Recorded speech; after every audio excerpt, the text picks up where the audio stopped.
What's good? It's your boy CJ Goodfella back with the Boston Clinic. Now we talked about earlier this morning about Joel Diaz saying that Omar Figueroa said Mikey Garcia turned down that fight with him, and saying that Adrien Broner sounds like the next opponent up for Omar Figueroa. Now,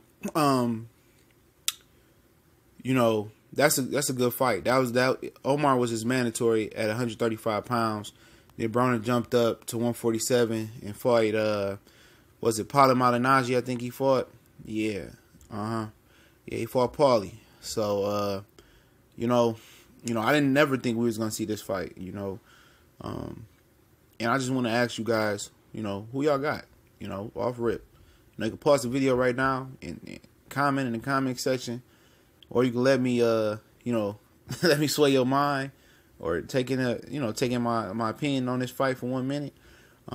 I think this is a dangerous fight for Adrien Broner. Now, Adrien Broner was linked to fight Sergey Lipinets. Lipinets' team said Broner was next. For whatever reason, I don't know why they chose to go on another way. And we'll talk about the next opponent that I'm kind of guessing that Lipinets is going to fight next, because it only makes sense. And I'll explain that in the next video whenever I can get around to it. Hour or two. It's a snowstorm outside where I'm at, so I got to shoot a couple bulls. I'm accustomed to driving in the snow, so God willing, I'll be all right. But,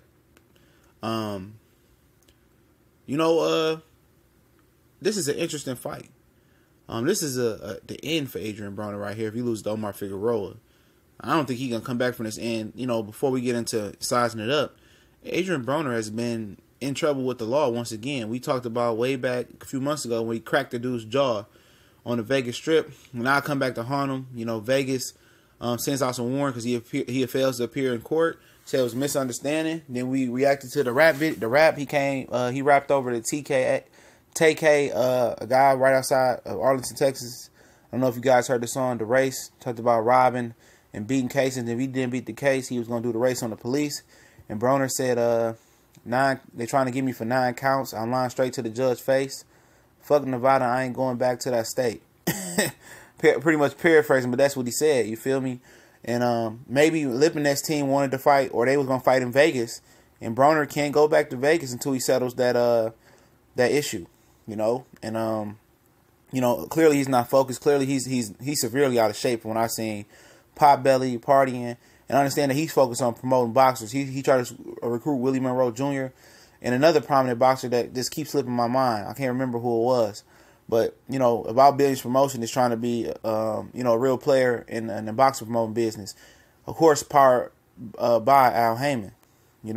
Just as Mayweather Promotions is powered by Al Heyman. You feel me? But, this fight in particular, Omar has a great chin. Especially he had the time off. So he's fresh. And, of course, he's going back down to 140. Broner going to go down to 140. Omar throws a lot of punches. Omar got thunder, not his hands, his heel. He's cracking again. His power looked magnificent versus Robert Guerrero. I know Robert Guerrero was shop worn, but his power looked like, it was cracking at 147. He'd have hurt a lot of guys that night. And if he back with Joel Diaz, and if they can kind of just make him technical just a little bit, he's going to be dangerous at 140.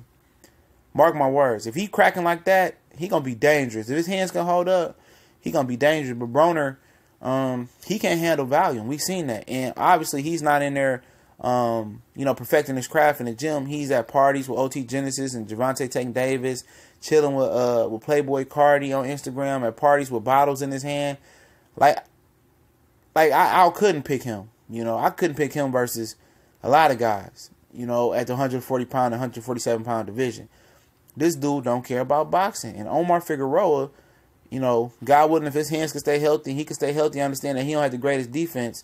But the way Broner's trending in his career outside of his boxing life, and he's not willing to switch his team up and get serious about things, I think it's over with for him, man.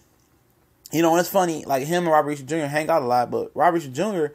is the polar opposite of Adrien Broner. They might go party together, but you don't hear about Robert Reisha Jr. getting in too much trouble. He be going live on Facebook, playing cards, chilling at the crib, just had a son. It's changed him for the better. Broner got several kids, and ain't nothing changing him. He's still being an idiot out here. So it's no way possible that I can pick this idiot versus anybody with the power of Omar Figueroa and the work rate of Omar Figueroa. We know if you throw at least 2 or 3 punches at a time at Broner, he freezes up and doesn't know what to do. So this fight is very serious for Broner. It's gonna make him a nice amount of money, but you know, if I'm Omar Figueroa, I'm running to this fight. I'm running to the money because he can beat the dog walking shit out of Adrien Broner, and I don't mince no words. And he should beat Adrien Broner. He should end Adrien Broner for good, and we shouldn't hear nothing about Adrien Broner except on Fox Sports 1 or as a stepping stone or a journeyman now.